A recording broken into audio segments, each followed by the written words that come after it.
think this is going to become the primary way for identification, at least for the next, couple of years? And are you expecting it to therefore proliferate across virtually every kind of field or user case? That it's not just about banks, it could be employing staff, logging on to your computer in the morning,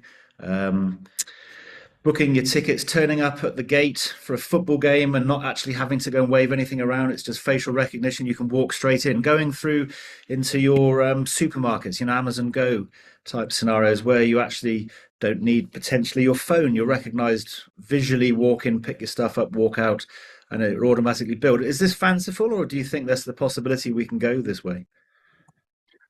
So I certainly do. I mean, we're already, a lot of us have been doing this for a while, just getting into your phone, into your laptop, it uses images of your face. I think the more secure it is and the more sophisticated the algorithms around it means that more and more big corporate organizations will adopt it. It's not just a financial services solution. It started here, but it's relevant virtually, I'd argue, in any workflow. One of the questions was on the chat, is it relevant in the motor industry? Absolutely. Identifying individuals you are selling a car to, buying a car from, it's just easier to do it like this. So my view is it's going to proliferate across and become as common to us as putting a PIN code into an ATM is.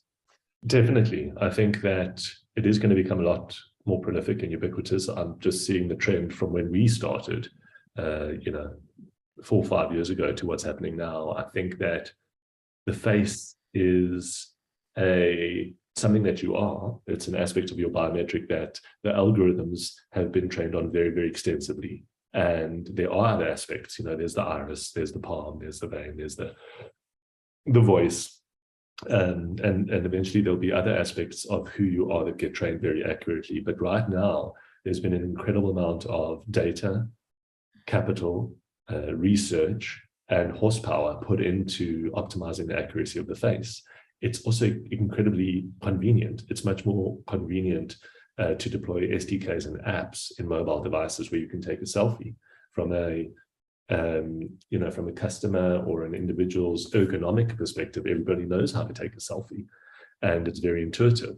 We're seeing, as iiDENTIFii, we're seeing demands for the technology from banks to non-bank financial institutions, to telcos, to mines, to employee authentication, to integrations into Microsoft Office, to supermarket self-checkout, unassisted self-checkout for age-prohibited items.